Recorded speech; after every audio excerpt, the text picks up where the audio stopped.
अस्सलामुअलैकुम, वेलकम है आप सभी का इस नई वीडियो में। तो क्लास 11th का अपकमिंग जो फर्स्ट पेपर है वो इंग्लिश का यहाँ पे रहने वाला है। इस बीच जो आपका राइटिंग स्किल्स वाला पोर्शन है वो इस वीडियो में मैं आपको कवर करवाने वाला हूँ। राइटिंग स्किल से आपको 22 मार्क्स यहाँ पे आ जाएंगे। इस वीडियो में मैं आपको उसी का आपको रिवाइज भी कराऊंगा और साथ में जिन बच्चों ने नहीं पढ़ा है उन बच्चों को समझा भी दूंगा कि राइटिंग स्किल्स को किस तरीके से अप्रोच करना है। तो ये वीडियो बहुत ही ज़्यादा इंपॉर्टेंट रहेगा। इस वीडियो को देखने के बाद आपके ये जो 22 मार्क्स आपको आसानी से आ जाएंगे और आप इन 22 मार्क्स को बड़ी आसानी से अटेम्प्ट करके आ जाएंगे। इसलिए इस वीडियो को एंड तक देख लेना, चैनल को भी सब्सक्राइब कर देना, व्हाट्सएप और टेलीग्राम ग्रुप ज्वाइन कर लेना, लिंक आपको डिस्क्रिप्शन में मिल जाएगी। तो चलिए वीडियो को शुरू कर लेते, देख लेते हैं यहाँ पे क्लास 11th इंग्लिश के राइटिंग स्किल्स के बारे में। तो अगर आपको प्रैक्टिस पेपर चाहिए तो आप मुझे बता सकते हैं, मैं प्रैक्टिस पेपर भी अपलोड करूंगा जिसमें मैं आपको पूरा का पूरा सिलेबस रिवाइज करवा लूंगा। फिलहाल के लिए राइटिंग स्किल्स इंपॉर्टेंट यहाँ पे रहने वाला है।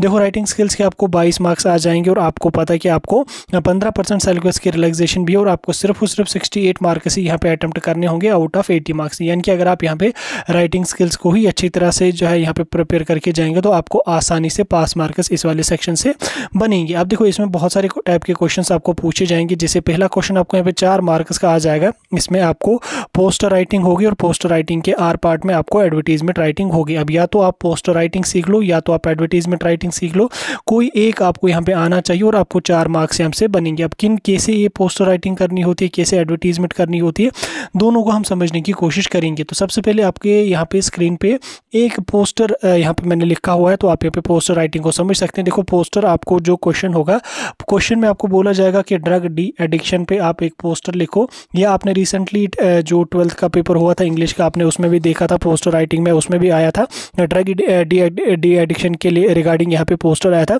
तो इसी तरीके का यहाँ पे बोर्ड वाले आपको पूछते हैं। जैसे फॉर एग्जाम्पल अगर मैंने यहाँ पे से नो टू अल्कोहल पे अगर एक मुझे पोस्टर यहाँ पे लिखना है, तो लिखने के लिए मैं क्या काम कर लूँगा, क्वेश्चन में जो मुझे टॉपिक दिया हुआ है, क्वेश्चन में जो मुझे टाइटल दिया हुआ है, यानी कि मेरा पोस्टर किस चीज़ के रिगार्डिंग होगा, वो मैं यहाँ पे लाइन के सेंटर में लिखूंगा। यानी कि ये आपका आंसर शीट है, ठीक है, आपकी आंसर शीट है, तो सेंटर में आप यहाँ पे लिखेंगे से नो टू ड्रग्स। से नो टू ड्रग्स बोले तो ये हमारा यहाँ पे टाइटल है, ठीक है। आपने यहाँ पे सेंटर वाली लाइन में लिखा, उसके बाद यहाँ पे इसी चीज़ के रिगार्डिंग कुछ चीज़ें आपको यहाँ पे लिखनी है। फॉर एग्जाम्पल आप यहाँ पे लिखेंगे say yes to clear minds, strong bodies and vibrant lives, ठीक है, आपने यहाँ पे लिखा। देन उसके बाद यहाँ पे कुछ इम्पैक्ट्स आपको इसके अल्कोहल की कुछ इम्पैक्ट्स, या अगर आपको जब वो प्लास्टिक बैग्स के यूज़ पे अगर आपको बोला गया तो आप यहाँ पे फिर क्या काम करेंगे, इधर कुछ इम्पैक्ट्स जो प्लास्टिक बैग्स के होंगे या अल्कोहल के क्या क्या इम्पैक्ट्स होंगे वो यहाँ पे आपने मेंशन करेंगे। और उसके साथ साथ कोशिश करना यहाँ पे एक इमेज भी बनाने की। जैसे यहाँ पे से नो टू अल्कोहल है, तो यहाँ पे मैंने शराब की बोतल, साथ में एक यहाँ पे गिलास भी बनाया और इसमें यहाँ पे नो का से यहाँ पे मैंने साइन बनाया, यानी कि आपने इस तरीके से यहाँ पे बना लेना है, तो इससे थोड़ा सा अट्रैक्टिव लगेगा। अभी एक चीज़ अगर आपको समझ नहीं आई तो आप इस चीज़ को यहाँ पे समझो। जैसे यूजुअली अगर आपको से नो टू प्लास्टिक के बारे में अगर आपको बोला गया तो आप क्या लिखेंगे, पहले यहाँ पे सेंटर में लिखेंगे से नो टू प्लास्टिक, जो आपका टाइटल होगा वो लिखेंगे, और एक साइड या तो आप लेफ्ट साइड इस तरीके की डायग्राम एक बना लो, या तो आप यहाँ पे राइट साइड आके इधर वाली साइड में एक डायग्राम ऐसी बना लो। अब देखो, आप पेंसिल से बनाएंगे डायग्राम तो ये तो एग्जैक्ट ऐसी बनेगी नहीं, लेकिन तो भी कोशिश कर लेना थोड़ा सा कुछ रेलिवेंट बनाने की, ठीक। ये यहाँ पे आपने डायग्राम या लेफ्ट साइड या राइट साइड बनाई अगर पॉसिबल है तो, ठीक। उसके बाद यहाँ पे आपने इसी प्लास्टिक के जो वो कुछ इम्पैक्ट्स को यहाँ पे लिखना है कि यानी कि प्लास्टिक जो हमारा ये नॉन बायोडिग्रेडेबल होता है, अगर इसको हम जलाएंगे तो यहाँ पे एयर पोल्यूशन हो जाएगा, अगर इसको हम डंपिंग करेंगे तो ये पोल्यूट करेगा हमारे एनवायरनमेंट को, और इसमें बहुत सारे टॉक्सिक केमिकल्स होते हैं जो लंग कैंसर भी कर सकते हैं। तो यानी कि एक साइड आपने यहाँ पे इसके इम्पैक्ट्स यहाँ पे लिखी कि इसकी क्या इम्पैक्ट्स है, और दूसरी साइड से यहाँ पे आपने लिखना है कि इसके अल्टरनेट के बदले आप क्या यूज़ करोगे। देखो, प्लास्टिक बैग्स तो आप यूज़ नहीं करोगे, लेकिन अल्टरनेट तो कोई होना चाहिए, तो आप यहाँ पे क्या लिखेंगे, instead use paper bags, jute bags, cloth bags,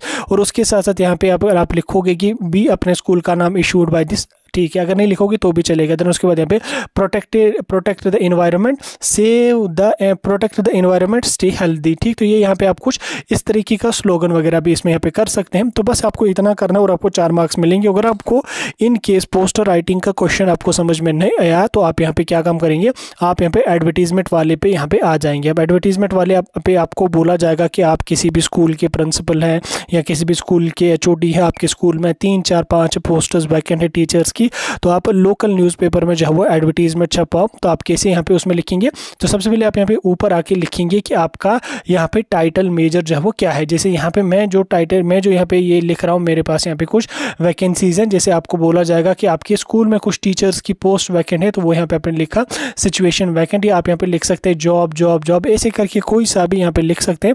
then उसके बाद नीचे आके यहाँ पे आपको बॉडी वगैरह सारी चीज़ें इसमें लिखनी है। जैसे यहाँ पे लिखा है कि wanted smart well qualified and experience receptionist for the fancy hotel, minimum qualification उसकी इतनी होनी चाहिए, एक्सपीरियंस उसका इतना होना चाहिए। लिखा आपने यहाँ पे पहले 2-3 लाइन्स में, उसके बाद एक पैरा आप यहाँ पे छोड़ दीजिए और उसके बाद फिर यहाँ पे आप क्लोजिंग में लिखिए कि जो इंटरेस्टेड है वो इस ईमेल आईडी पे या वो फिजिकली हमारे स्कूल में आके रिज्यूम अपना सबमिट कर सकते हैं। ये सब करने के बाद चारों साइडों से इसको आपने लाइन मारनी है, ठीक, लाइन ए से डालनी है, ठीक, ए से अपने यहाँ पे डालनी है ताकि ये लाइन में आपका फिट हो जाए, ये थोड़ा सा अट्रैक्टिव लगेगा। और सेम यहाँ पे जो आप यहाँ पे अपना पोस्टर लिखोगे, पोस्टर को भी आप चारों साइडों से इस तरह से लाइन यहाँ पे लगा देना, ठीक, इस तरह से आप यहाँ पे लिखेंगे। और सेम यहाँ पे आपको जो वो क्या कहते हैं इसको, जो एडवर्टीजमेंट है इसको भी सेम आपको एज इट इज़ ऐसे यहाँ पे लिखना है, ठीक है। एडवर्टीजमेंट अगर आपको यहाँ पे समझ नहीं आया है तो गूगल पे आप सर्च कीजिए एडवर्टीजमेंट राइटिंग, आपको बहुत सारे फॉर्मेट्स वहाँ पे दिखेंगे और उन फॉर्मेट्स को याद नहीं करना है, उन फॉर्मेट्स को एटलीस्ट एक बार नज़र दे दो और देख लो आप जो वो किस टाइप की एडवर्टीजमेंट या किस टाइप की एडवर्टीजमेंट में क्या क्या चीज़ें लिखी जाती है। और उसके साथ साथ सेम यहाँ पे पोस्टर राइटिंग के भी कुछ फॉर्मेट्स आप गूगल से निकालो और आपको समझ आ जाएगा कि किस किस टाइप के यहाँ पे पोस्टर्स वगैरह आपके बनते हैं, ठीक, तो क्या क्या चीज़ें लिखनी होती हैं, ठीक, यहाँ तक आपको समझ आ गया। नेक्स्ट आपका यहाँ पे लेटर राइटिंग होगा और लेटर राइटिंग के आपको 6 मार्क्स होंगे। अब देखो लेटर राइटिंग का तो आपको पता है कि लेटर राइटिंग कैसे की जाती है, आप 3री-4थी क्लास से लेटर्स वगैरह लिखते आए हैं, तो आपको मुझे नहीं लगता इस पर ज़्यादा जोर देने की ज़रूरत है। तो थोड़ी चीज़ें आप यहाँ पे समझ लो। लेटर राइटिंग में हमारे पास जो वो 2 टाइप के लेटर्स होते हैं, एक हमारे पास होती है फॉर्मल लेटर, एक हमारे पास होती है इनफॉर्मल लेटर। अब लेटर राइटिंग में आपको पहले यहाँ पे ऊपर एड्रेस डालना है, डेट डालनी है, किसको आप लिख रहे हो वो यहाँ पे डालना है। देन उसके बाद यहाँ पे आपने बॉडी डालनी है, देन उसके बाद यहाँ पे आपने क्लोजिंग करना है, ठीक, तो ये इसका फॉर्मेट होता है और उतना कोई बड़ा मुश्किल फॉर्मेट इसका होता नहीं है। ये सभी चीज़ें हमें ऑलरेडी पहले से ही पता होती हैं। जैसे यहाँ पे हमने क्या लिखा, पहले यहाँ पे हमने एड्रेस डाला, देन उसके बाद किसको लिख रहे हैं वो यहाँ पे डाला, देन उसके बाद यहाँ पे हमने सेंटर में बॉडी डाली, देन उसके बाद हमने यहाँ पे क्लोज करी, बस इतना ही यहाँ पे होगा, ठीक, फॉर्मल लेटर में इतना होगा। देन उसके बाद यहाँ पे इनफॉर्मल लेटर में भी आप यहाँ पे एड्रेस डालेंगे, डेट डालेंगे, डियर यहाँ पे लिखेंगे, सेंटर में यहाँ पे आप जो बॉडी इसकी लिखेंगे, देन उसके बाद यहाँ पे क्लोज करेंगे। दोनों फॉर्मेट्स आप यहाँ पे देख लो और उसके बाद कुछ 2-4 फॉर्मेट्स आप गूगल से प्रैक्टिस कर लो, आपको इजीली समझ आ जाएगी। वैसे मुझे नहीं लगता कोई बच्चा ऐसा होगा 11th वाला जिसको ये नहीं पता होगा कि लेटर राइटिंग कैसे की जाती है, तो इस चीज़ पे ज़्यादा जोर देने की ज़रूरत यहाँ पे नहीं है, ठीक। फॉर्मल इनफॉर्मल लेटर सभी आप लोगों को ऑलरेडी पता है। जैसे यहाँ पे एक और भी आपको यहाँ पे दिख रही होगी फॉर्मल लेटर की एक यहाँ पे आपके पास प्रैक्टिस शीट है, तो आप इसको यहाँ पे देख सकते हैं। इनफॉर्मल लेटर की भी इसको आप देख लीजिएगा। देन उसके बाद हमारे पास यहाँ पे ईमेल राइटिंग होगी। ईमेल राइटिंग के आपको यहाँ पे 4 मार्क्स होंगे। अब देखो ईमेल राइटिंग बहुत इजी है, आपको लगता है कि डिफ़िकल्ट है, कैसे लिखेंगे क्या कुछ लिखेंगे, लेकिन ये बहुत आसान है, ये आप विदिन 1 मिनट यहाँ पे निपटा सकते हैं। अब ईमेल राइटिंग में आप यहाँ पे एक ईमेल का फॉर्मेट मैंने यहाँ पे आपके लिए रखा है। जैसे ईमेल राइटिंग में आपको यूजुअली क्या बोला जाएगा कि आप अपने फ्रेंड को ईमेल लिखो और उसके बाद उसको आप इन्वाइट कर लो, आपके घर में कोई भी पार्टी है आप उसको इन्वाइट कर लो, या आपको बोला जाएगा कि आप अपने फ्रेंड को ईमेल लिखो या किसी को भी ईमेल लिखो, उसने आपको कोई गिफ्ट दिया उसको थैंक यू बोलने के लिए ईमेल लिखो। अब क्वेश्चन जो भी हो ठीक है आप उसको लिख लोगे, लेकिन ईमेल राइटिंग का फॉर्मेट क्या होता है ये हमें समझना बहुत ज़्यादा ज़रूरी है। हम पहले इस चीज़ को समझने की कोशिश कर लेते हैं। अब देखो ईमेल राइटिंग में सबसे पहले आप क्या काम कर लेंगे, सबसे पहले आप यहाँ पे डेट डालेंगे, ठीक, जो डेट होगी वो आपने यहाँ पे डाली डेट।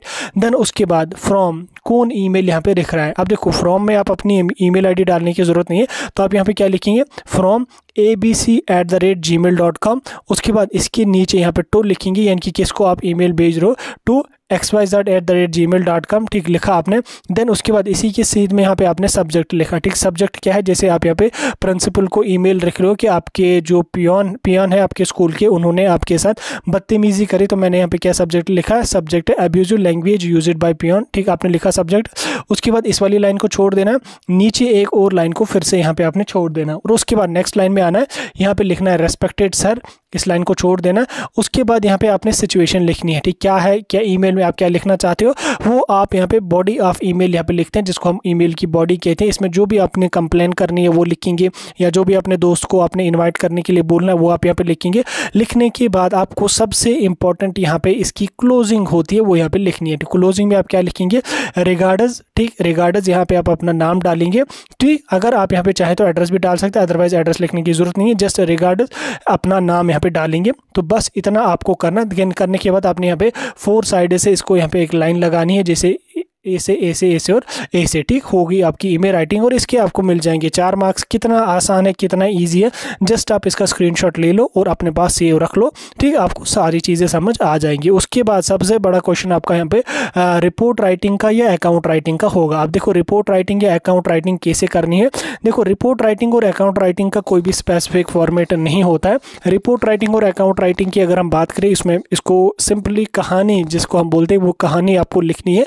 इसमें यूजुअली जैसे 12th के इंग्लिश के पेपर में आया था कि अपनी लाइफ का कोई भी फ़नी इंसिडेंट जो है उस पर एक रिपोर्ट या उस पर एक अकाउंट आप लिखो। तो वो आपको बोला गया था वहाँ पे, जिसको उर्दू में हम मजमून कहते हैं या जिसको हम कोई भी कहानी बोलते हैं, वो आपको वहाँ पे लिखना होगा। अब रिपोर्ट राइटिंग में आपको एक चीज़ का यहाँ पे ध्यान देना है। रिपोर्ट राइटिंग जिस भी टॉपिक पे आप लिखेंगे, आपने क्या चीज़ यहाँ पे, पहले मैं इसको थोड़ा सा जूम कर देता हूँ। रिपोर्ट राइटिंग में आप क्या लिखेंगे, पहले जैसे यहाँ पे आप किसी भी टॉपिक पे रिपोर्ट लिख रहे हो तो उसका यहाँ पे आप पहले हेडिंग डालेंगे। हेडिंग डालने के बाद यहाँ पे बाय अपना नाम यहाँ पे डालेंगे, यानी कि जो रिपोर्ट लिख रहा है उसका नाम यहाँ पे आपने डालना है, ठीक। ये चीज़ें आपको याद रखनी है, जो मैं बता रहा हूँ। फॉर्मेट ही इंपॉर्टेंट है, ठीक। लिखना तो हर कोई लिखेगा, लेकिन फॉर्मेट लिखना बनाना इंपॉर्टेंट है। देन उसके बाद आप यहाँ पे जो भी अकाउंट होगा, जो भी चीज़ आपको लिखनी होगी वो आप पैराज में लिखेंगे। जैसे 4 लाइन इसका एक पैरा आपने लिखा, देन उसके बाद फिर नेक्स्ट आपने फिर से 4 लाइन इसका पैरा लिखा, एक इस लाइन को छोड़ दिया जहाँ पे खत्म हो गया। देन उसके बाद एक और 4 लाइन का पैरा आपने लिखा। फिर आप 2 पैराज में लिखो, फिर आप 3 पैराज में लिखो, फिर आप 4 पैराज में लिखो। जितनी आपकी कैपेसिटी है, जितना आप लिख सकते हो उतना आप यहाँ पे लिख लेना। वैसे 8 मार्क्स का क्वेश्चन है, तो ऑब्वियसली 4 से 5 पैराज में आप इसको यहाँ पे लिख ही लेना, क्योंकि 8 मार्क्स है तो एटलीस्ट 1 से 1.5 पेज में आंसर आना चाहिए। और इसको आप जो है वो फिर पैराज में डिवाइड करिएगा, 5-5 लाइन इसके बाद पैराज में डिवाइड कीजिएगा। देन उसके बाद इसको क्लोजिंग करने की कोई भी ज़रूरत इतनी ज़्यादा नहीं है, ठीक। सिंपली पैराज में आपने यहाँ पे कंक्लूड किया और आपने कर दिया इसको खत्म। सेम यहाँ पे आपका जो अकाउंट राइटिंग है उसका भी सेम यहाँ पे होता है, जो भी इंसिडेंट होगा उस पे अकाउंट लिखना होगा और नीचे यहाँ पे बाय में अपना नाम लिखना और इसको यहाँ पे आपने फिर लिख देना है अपनी कहानी के तौर पे, ठीक। तो इस तरीके से आपका यहाँ पे राइटिंग स्किल्स वाला पोर्शन यहाँ पे रहने वाला है, जिसके आपको लगभग 22 मार्क्स आ जाएंगे। मैंने सारी चीज़ें आपको समझा दी। इसके बाद ग्रामर के आपको 8 मार्क्स होंगे। ग्रामर बहुत ज़्यादा ईजी होता है। ग्रामर को प्रैक्टिस करने के लिए आप पिछले 2-3 सालों के पेपर्स को उठा के देख लो, उसमें जो ग्रामर पूछा गया है आप उसको प्रैक्टिस कर लो। ग्रामर में यूजुअली क्या होगी, एक पैसेज दी गई होगी, उसमें 8 एरर्स होंगे, आपने उन एरर्स को आइडेंटिफाई करना और उसको करेक्ट करके यहाँ पे लिख लेना। बेसिक होता है, उतना हाई लेवल या एडवांस लेवल का नहीं होता, वो चीज़ें आपको कवर हो जाएंगी। बाकी ये वीडियो कैसा लगा मुझे कमेंट करके ज़रूर बता देना, और अगर रिवीजन हो गया तो अच्छी बात है, अगर नहीं हुआ तो अच्छी तरह से और रिवीजन कर लो। अभी है थोड़ा सा टाइम, रिवीजन कर लो, ठीक।